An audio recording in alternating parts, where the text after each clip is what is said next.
Bonjour, je m'appelle Christelle Rubinel et je suis la créatrice du blog Évoluer pour changer de vie. J'avais envie de parler du mode vegan, qui est ne pas manger de produits issus des animaux, donc végétarien, végétalien, puis il y a plein d'autres régimes avec d'autres noms. Je ne les connais pas forcément parce que moi j'ai fait on va dire mon régime par rapport à mes besoins. Donc, j'ai commencé à moins manger de viande, je devais avoir une vingtaine d'années. Déjà, il y a des animaux que je ne mangeais plus. Parce que je me disais, je ne peux pas les manger. J'ai un chat comme animal de compagnie, j'ai des lapins comme animaux de compagnie. Je ne me voyais pas déjà manger le lapin au pruneau et au lard que ma mère faisait, qui était super bon. Donc, j'ai déjà arrêté de manger du lapin. Puis, tout ce qui était gibier. Quand je passe dans les bois, que je vois ces petites biches qui courent, là, ces cerfs magnifiques, les sangliers, les lièvres, tout ça, les petites cailles, les faisans, je les trouve tellement beaux, tellement hauts en couleur, tellement vivants, que là, je pouvais même pas songer les manger. Et puis après, bah, il y a eu tous les bébés, les agneaux, les veaux. Je fais, oh là là, je mange quand même un bébé, quoi. Alors ça, c'était au bout de 5 ans, je devais avoir une trentaine d'années. Je fais non, non, je peux plus les manger. Et puis il y avait aussi les petits corps, les cailles, les pigeons, les petits corps. Je voyais ce petit corps dans mon assiette qui était tout déplumé. Et là, bah, ça me coupait tous les moyens, je pouvais plus le manger. Je comprenais pas qu'on tue un petit corps comme ça pour un être vivant. Parce que du coup, les cailles, il en faut combien pour qu'on puisse se sentir rassasié? Je fais non, c'est pas possible. Alors vous allez me dire, bah ouais, mais là, à cette moment-là, t'avais pas de mal à manger du poulet, une dinde parce que c'était plus gros. Ouais, c'est vrai. Mais voilà, ça me portait pas, j'avais pas ce problème-là. Puis je continuais à avancer dans ma réflexion.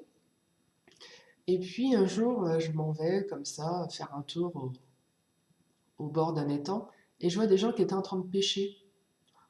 J'ai jamais vu un poisson saigner autant. Je ne savais même pas qu'un poisson pouvait saigner autant. Enfin, c'était juste de la pure barbarie pour moi.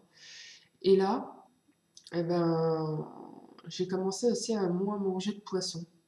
Du coup, enfin surtout à avoir une autre considération pour l'animal. Et c'était assez bizarre le fait que j'avais de vraiment voir l'animal et de l'avoir dans mon assiette ou sur les emballages où il y avait juste une partie de son corps. Il n'y avait pas son regard, il n'y avait pas ses grands cils, il n'y avait pas son petit mou, son petit nez, il n'y avait pas sa petite langue.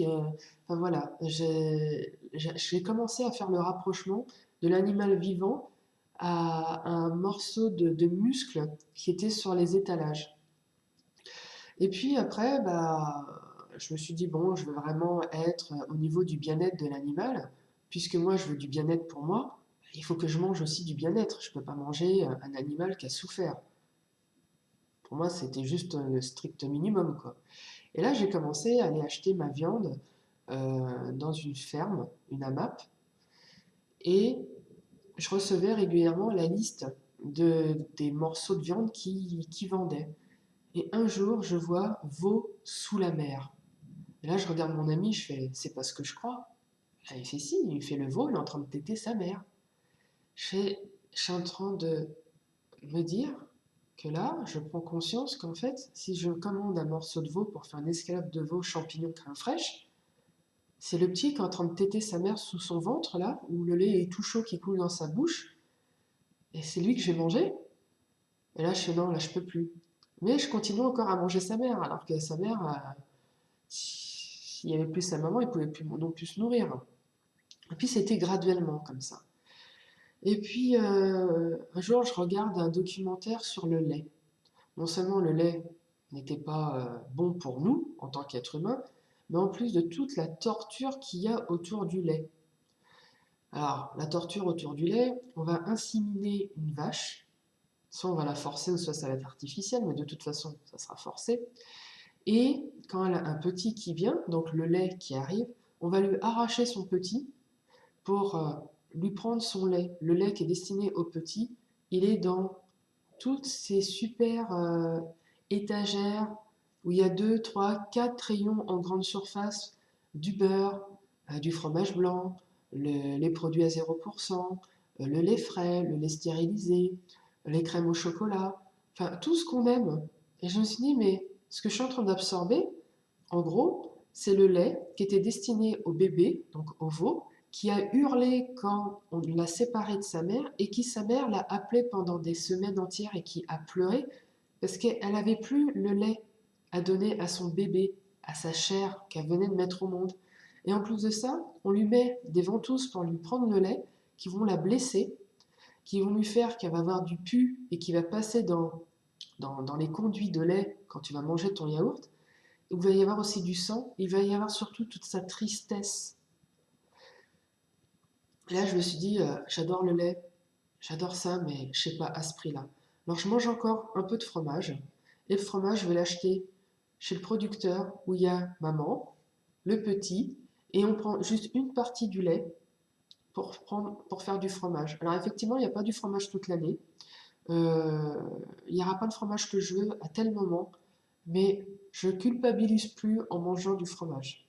Je me dis, eh ben, le petit veau, il a donné une partie de son lait pour que je puisse l'avoir dans mon assiette avec ma petite salade, mais je ne l'ai pas privé. Et maman vache, elle est encore heureuse. Et puis, il y a eu aussi une autre prise de conscience. Euh, c'est aussi les produits qui viennent d'Espagne. J'ai vu aussi une émission où c'est juste de l'esclavage moderne. Ce sont des gens qui n'ont pas de papier et qu'on va exploiter, qui ne sont pas heureux et qui vont toucher tous les fruits, tous les légumes qui mettent sur les étalages des grandes surfaces. Il y a juste de la tristesse, de la haine euh, qui se trouve dans ces légumes-là. Et de toute façon, ces légumes, ils n'ont aucune saveur. Ces fruits, ils n'ont aucune saveur. Tu tomberas rarement sur des bons fruits. Et c'est pour ça aussi que la plupart des gens, bah, ils n'aiment pas les fruits et les légumes. Et quand on leur dit je suis végétarienne, on fait ah, on nous imagine avec des grandes oreilles. D'un seul coup, on s'est transformé en pampan avec les petites dents. On mange que des carottes ou des salades. Non, c'est pas ça. En fait, végétarien, c'est vraiment un concept. C'est pas de se dire que je vais juste manger de la viande. C'est de se dire que je veux manger quelque chose de bien plus grand que ça, bien plus beau que ça, de, du bien-être, des fruits et des légumes qui ont été produits avec amour parce que je vais acheter directement chez mon producteur, qui ont été cueillis avec des gens qui ont été respectés. Voilà, c'est ça. Moi, c'est ça mon concept d'être végétarienne, végétalienne, parce que euh, je mange encore un petit peu de fromage. On va dire que maintenant, aujourd'hui, mon fromage, c'est un produit de luxe pour moi. Avant, c'était pas un produit de luxe, c'était sur la table tout le temps. Maintenant, c'est devenu mon produit de luxe. Pas par le prix, par le don que l'animal me fait. Et, euh, et quand je paye mon maraîcher, que j'ai payé mon caddie 30 ou 50 euros, mon caddie de légumes, je suis contente de donner ces 30, 50 euros où moi j'ai travaillé, j'ai sué, parce que j'ai donné de l'amour à mes clients qui m'ont donné, qui m'ont récompensé avec ce billet. Eh ben, je suis contente de récompenser mon maraîcher parce qu'il a mis de l'amour à faire tous ces produits, à venir à 4, 5 heures du matin, à mettre ses fruits et légumes sur son étalage, à discuter avec chacun de ses clients, à les connaître. Je suis contente de donner ce même billet à mon maraîcher. En fait, pour moi, aujourd'hui, végétalienne, pour moi, c'est synonyme d'amour de soi, d'amour à l'autre, d'amour pour ma terre, d'amour pour tous ces animaux.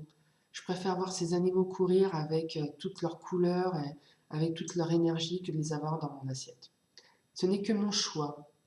Mais on me demande souvent pourquoi je fais ce choix-là.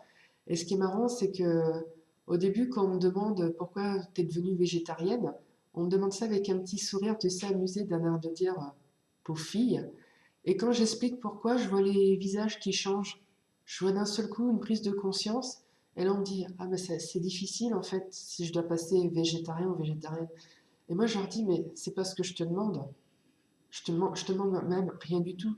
Toi, tu m'as posé une question. Je t'ai répondu. Je t'ai dit pourquoi je faisais ça. Pour l'amour que j'ai pour les animaux, pour moi, pour ma santé. Et parce que personne n'est sur Terre pour me faire plaisir, pour me donner quelque chose au détriment de sa vie. Voilà, c'est tout le message que je voulais te passer, que je voulais faire passer. et je te souhaite une très belle journée. Si tu as des questions au niveau de tout ce qui est alimentaire, parce que j'ai beaucoup étudié au niveau aussi des produits bruts, les produits non raffinés, tout ça. J'ai même fait un petit PDF d'une centaine de pages sur l'alimentation que je vais mettre sur mon Facebook, accessible plus rapidement. Si tu veux me poser la moindre question, je serai contente de te répondre. Je te souhaite une très belle journée et puis une bonne réflexion. Bye!